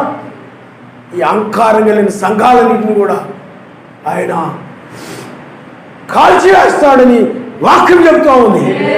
తగ్గిస్తాడు ఆయన ఉగ్రతలో విడిచిపెట్టబడతారు వాడు. అదే వాళ్ళు హెచ్చించుకుని వారు తగ్గించుకుని వారు హెచ్చించబడతారు. బైబిల్లో మనము లాజరుని మనం చూస్తున్నాం, పరిసయ్యుని మనం చూస్తున్నాం. లాజరు ఎంతో తగ్గింపు కలిగిన వాడు, తను తగ్గించుకుని ఉండేవాడు. పేదవాడు, పేద వ్యక్తి. అతని శరీరంలో కురుపులే ఎక్కడ చూసినా కంపు కొడతా ఉంటుంది, చీము రక్తము కారుతూ ఉంటుంది, కుక్కలు వచ్చి దాన్ని నాకిపోతూ ఉంటాయి. అంత భయంకరమైన పరిస్థితిలో ఉన్నాడు అతడు. కానీ అతడు తాను తగ్గించుకునే వ్యక్తి. అతడు తాను అదే ఆ పరిచయుడు ఏంటంటే తను ఇచ్చించుకుని ఉన్నాడు. తన దృష్టికి తాను నీతిమంతుని అనుకుంటూ అబ్రాహాము యొక్క కుమారుణ్ణి, నేను పరిశుద్ధుడిని, పుట్టుకతో పరిశుద్ధుడిని నేను అనుకుంటూ ఉన్నాడు. అతను పుట్టిన దగ్గర నుండి కూడా నీతిగా నడుస్తున్నాను అన్నాడు. అతను ఏమండి, పుట్టిన దగ్గర నుండి కూడా అన్నిటినీ ధర్మశాస్త్రం అంతా కూడా అనుసరిస్తూ ఉన్నాను అన్నాడు అతను. అలాంటి వాడు ఏమైపోయాడండి, తను హెచ్చించుకుని వాడు తగ్గించుకుని ఆయనకి విధేయుడైన వాడు హెచ్చించబడ్డాడు. ఆయన హల్లెలూయా, హల్లెలూయా. ఈనాడు కూడా నువ్వు హెచ్చించబడాలంటే తగ్గించుకుని వారే హెచ్చించబడతారు. తాము తగ్గించుకుని వారి మహిమ శరీరం పొందుకొని ఆ రాజ్యంలోకి వెళ్ళి కొనిపోబడతారు. తాము హెచ్చించుకుని వారిని ఇది చేయటం ఏంటి అని తాము హెచ్చించుకొని కొంతమంది ఏం చేస్తారు చెప్పండి? గొప్పగా ఉండే అయితేనే చేస్తారు, తక్కువగా ఉండే అయితే చేయరు. గౌరవం ఉండదు, మర్యాద ఉండదు. కొంతమంది కింద ఏదైనా పడిపోయింది అనుకోండి, ఏమండి, కింద కాగితం ముక్క పడిపోయింది అనుకోండి, నేను తీయటం ఏంటి, తీయమ్మా అన్న నేను తీయటం ఏంటి అన్నట్టుకుంటారు. చాలా చోట్ల నేను చూస్తాను. తగ్గించుకునే వ్యక్తి ఏం చేస్తారు చెప్పండి? తీసివేస్తాను. నేను ఏమైనా పాకి ఉండి అనుకుంటున్నారా అనుకుంటారు చాలామంది. చెప్పామంటే నేనేమన్నా మీ దృష్టికి అలా కనపడుతున్నానా, ఇలా కనపడుతున్నానా అంటారు చాలా. అహంకారం కలిగిన వ్యక్తి ఏం చేస్తారు చెప్పండి? అహంకారంతో ఉంటాడు అతను. ఈనాడు అహంకారం కలిగిన సంఘాలను కూడా విడిచిపెట్టబడతావు. నువ్వు కూడా అహంకారం కలిగి ప్రమాదంలో పడిపోతావు, విడిచిపెట్టబడతావు. తగ్గించుకొని ఉంటేనే. ఎందుకంటే ఇది తీర్పు సమయం. ఇది తీర్పు సమయంలో మనం ఉన్నాం కాబట్టి నువ్వు తగ్గించుకో. మెసేజ్ తను ఆయన తగ్గించుకొని వచ్చాడు భూమి. ఎంతో గొప్పవాడయ్యండి కూడా మనవంటి శరీరం ధరించుకొని వచ్చి ఆయన చేపలు పట్టేటువంటి ఆ యొక్క బురద గుంటల్లో, బురద కాలువల్లో, బురద సరస్సుల్లో, లేకపోతే ఆ సముద్రం దగ్గర బురద కాళ్ళతో ఉన్న వాళ్ళ యొక్క కాళ్ళను ఆయన కడిగాడు. ఎంత తగ్గింపో మీరు చూడండి. ఆయన సర్వశక్తిమంతుడు, నక్కలకు బొరియలు. ఈనాడు మనకు ఒక మందిరమైన ఉంది, కానీ ఆనాడు ఆయన చూసినట్టు నక్కలకు బొరియలు, ఆకాశ పక్షులు నివాసము గలవు, కానీ మనిషి కుమారుడు తలవాల్చుకోవడానికి స్థలము లేదు. ఆయన సృష్టికర్త, ఆయన గొప్ప గొప్ప వాటిలో ఉండగలడు. ఆయన ఉన్నతమైన వాటిలో ఉండగలడు. ఆయన సర్వాధికారి. ఆయన మానవ శరీరంలో ఉన్నాడు కాబట్టి వాళ్ళు ఆయన గుర్తించలేకపోయారు. ఆయన ఎవరో ఎరుగలేకపోయారు. ఆయన ఎవరో వాళ్ళకు తెలియలేదు. ఆయన ఎవరో వాళ్ళకు అర్థము కాలేదు. అందుకని ఆయన సామాన్యమైన వాడు, సామాన్యమైనగా ఆయన ఉండి ఆయన అరణ్యములో పడుకున్నాడు. ఆయన ఆకుల మీద పడుకున్నాడు. ఆయన సృష్టికర్త. ఆయన తగ్గించుకున్నాడు. ఆయన నామనిష్టం. అందుకని నక్కలకు బొరియలు, ఆకాశ పక్షుల నివాసంలో గలవు, కానీ మనిషి కుమారుడు తలవాల్చుకోవడానికి స్థలము లేదు. అందువల్ల పిల్లారా, అతడు ఎంతో తగ్గింపు కలిగిన వాడుగా అతడు ఉన్నాడు. తను తాను తగ్గించుకున్నాడు. ఏమండి, ఎవరు? లాజరు. అతడు ఎంతో తగ్గించుకుని ఉన్నాడు. మెసేజ్ చూడండి, తగ్గించుకుని రీతిగాని లాజరు కూడా తగ్గించుకున్నాడు. తీర్పు అది. ఈనాడు కూడా నిన్ను తగ్గించుకొని నిన్ను హెచ్చించుకొని ఉన్నట్లయితే, ఏమండి, హెచ్చింపు కలిగి ఉన్నట్లయితే నిన్ను ఆయన విడిచిపెట్టబడతావు. అదే నిన్ను తగ్గించడం లేనిది. అదే నిన్ను తగ్గించుకొని ఉన్నట్లయితే పైకి తీసుకుని వెళ్తాడు. అదే నిన్ను ఆయన హెచ్చించడమైనది. మనం చెప్పిందంతా వింటున్నాం అనుకో, మనం అంటే గౌరవం ఉండదురా, విలువ ఉండదురా, మనం అంటే లెక్క ఉండదురా అనుకోండి. చాలామంది ఏం చేస్తారు చెప్పండి, లోపల మనం ఇలా అలా ఉన్నాం అనుకోండి, మనం అంటే గౌరవం ఉండదు. ఈ గౌరవము, పేరు, ప్రఖ్యాతులు, మర్యాదలు అవి కోరుకునే వాళ్ళు భక్తి చేయలేరు. మెస్సయ్య కోరుకుంటే ఏమండి, మెస్సయ్య ఎన్ని కోరుకున్నాడు అనుకోండి, మరి సిలువ వేయించుకోగలుగుతారా? వేయించుకోగలుగుతారా? ఏమండి, ఆయనకు అసలు విలువ ఉండదు. లేదంటే నాకు విలువ ఇవ్వట్లేదు, వాళ్ళకి విలువ ఇస్తున్నారు కానీ నాకు విలువ ఇవ్వట్లేదు అనుకుంటారు చాలామంది. ఏమంటే విలువ ఇవ్వని ఆ ఇజ్రాయెల్ మధ్యకే వచ్చాడు ఆయన. చూడండి, వారు ఏమాత్రము కూడా ఆయన్ని గౌరవించలేదు, లెక్క చేయలేదు, అవమానపరిచారు. అయినా కూడా వాళ్ళని ఆయన ప్రేమిస్తూనే ఉన్నాడు. ఆయన నమ్మిస్తూ ఎలాగ అవమానపరిచారు?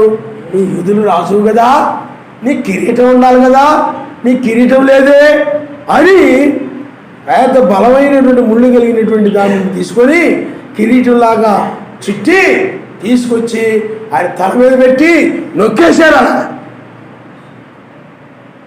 నువ్వైతే ఏం చేస్తావు? గౌరవం లేదు, ఏమీ లేదని నేను వెళ్ళిపోతావు. నేను నన్ను అవమానపరుస్తున్నారని వెళ్ళిపోతావు నువ్వైతే. కానీ ఆయన వెళ్ళలేదు, అర్పించుకున్నాడు. ఆయన నామనిస్తాడు. హల్లెలూయా.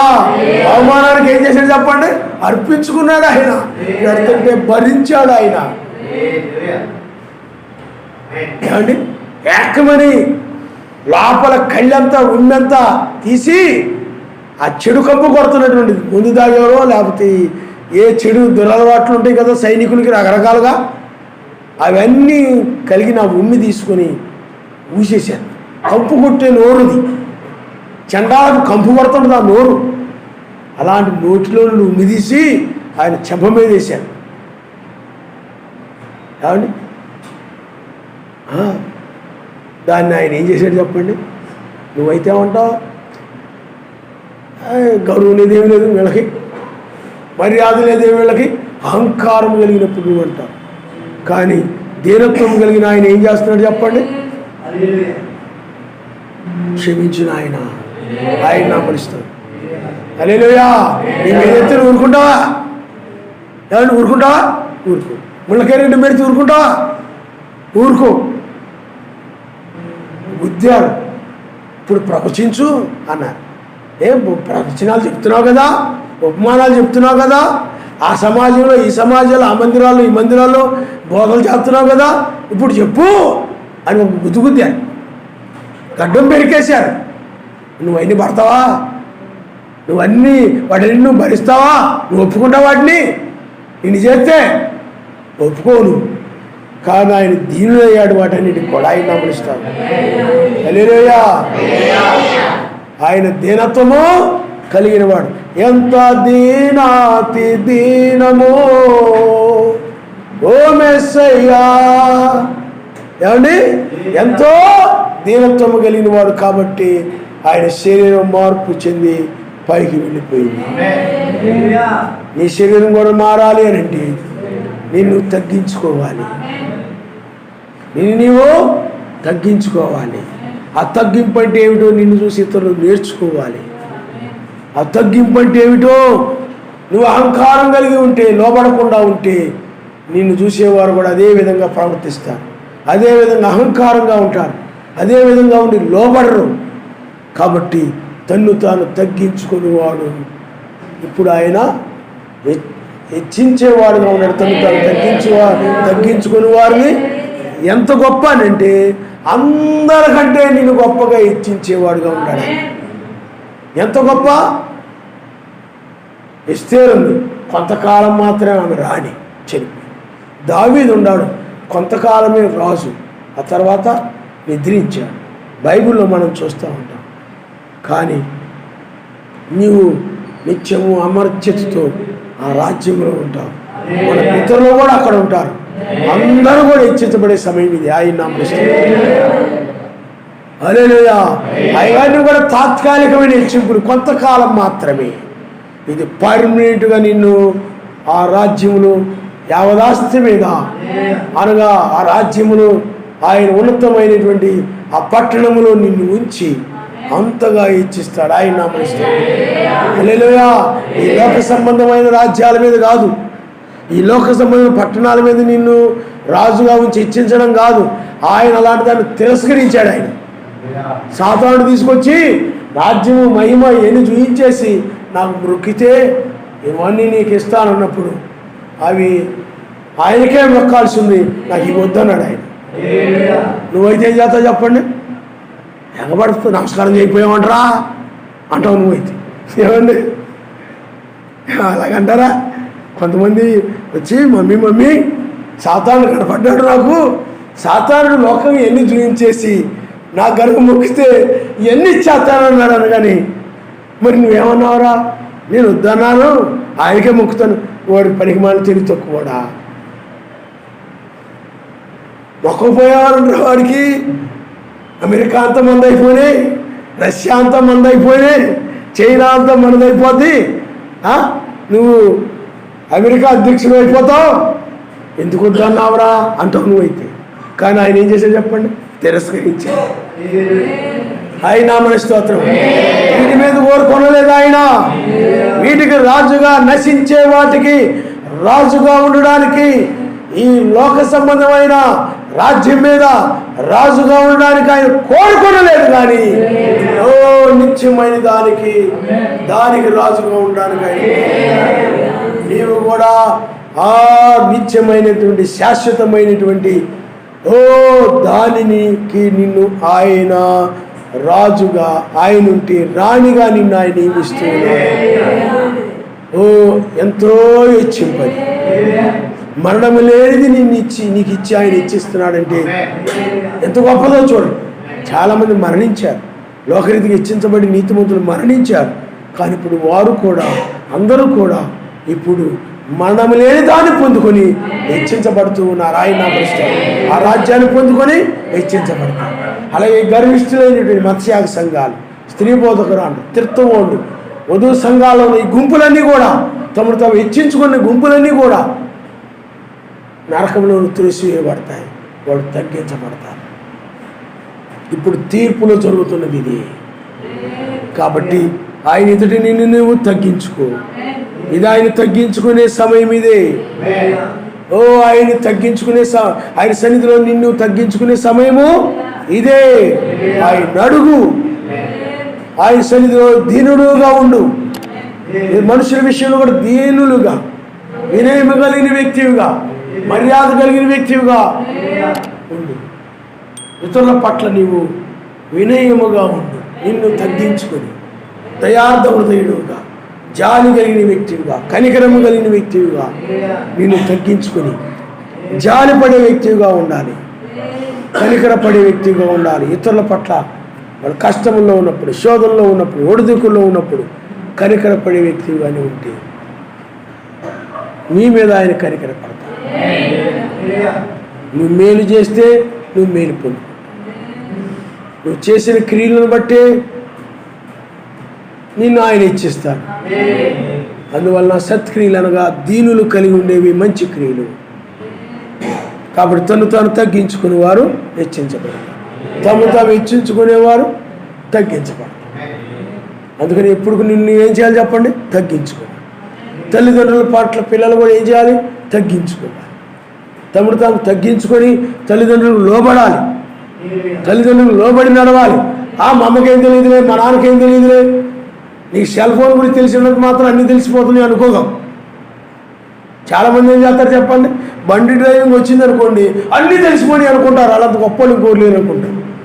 సెల్ ఫోన్ ఆప్షన్స్ అవన్నీ తెలిసిపోయినాయి అనుకోండి, చాలా గొప్పవాడు, చాలా తెలివైన వాడిని, మా వాడికి ఎవరికి తెలియదు, మా అమ్మకు తెలియదు, మా నాన్నకు తెలియదు, ఎవరికి తెలియదు అని గొప్పవాడు అనుకొని ఏం చేస్తారు చెప్పండి? లోపడరు. వాళ్ళకేం తెలియదు, వీళ్ళకేం తెలియదు. ఇది జరిగినంత మాత్రాన తల్లిదండ్రులకు ఏమి తెలియదు అనుకోవద్దు. తల్లిదండ్రులకు ఎలా ప్రార్థించాలో తెలుసు, ఎలా తగ్గించుకోవాలి, పరిచర్య చేయాలి, ఎలా లోపడాలి, ఎలాగ వాక్యము ధ్యానించుకోవాలో, పరిచర్య ఎలా చేయాలో అన్నీ వాళ్ళకి తెలుసు. అవి నువ్వు నేర్చుకోవాలి, లోబడాలి. అందువల్ల సెల్ ఫోన్ తెలిసింది కాబట్టి, నాకు అన్నీ తెలిసింది కాబట్టి నేను ఇంకెవరి మాట వినాల్సిన అవసరం లేదని నువ్వు అనుకుంటే అది అహంకారం అయిపోతుంది. అహంకారం ఏం చేస్తారంటే పెద్దవారిని కూడా ఎదిరిస్తుంటాడు, తల్లిదండ్రులు ఎదిరిస్తాడు అహంకారంతో. చిన్న పెద్ద ఉండదు తెలియదు అతనికి. సేవకులు, విశ్వాసులు ఎవరు ఏమిటో తెలియదు, ఎవరిని ఏమాటన్నాడో ఎవరిని ఏమాటాలో కూడా తెలియదు. తల్లిదండ్రులు ఏమాటన్నాడు, తల్లిని ఏమాటన్నాడు, తండ్రిని ఏమాటన్నాడు, లేకపోతే భార్యని ఏమాటన్నాడు, లేకపోతే భర్తని ఏమాటన్నాడు, పిల్లల్ని ఏమాటన్నాడు, ఏమీ తెలియదు. నోటికి ఏది వచ్చేది అహంకారంతో ఉన్నదన్నట్టు మాట్లాడతాడు. దీనుడుగా ఉండు, నిన్ను తగ్గించుకో, ఆయన నామనిస్తాడు. హల్లెలూయా. కళ్ళ ఉంచుకోండి, మనం ప్రార్థన చేసుకుందాం. తీర్పు సమయంలో నాయన మమ్మల్ని హెచ్చించడానికి మీరు వచ్చారు.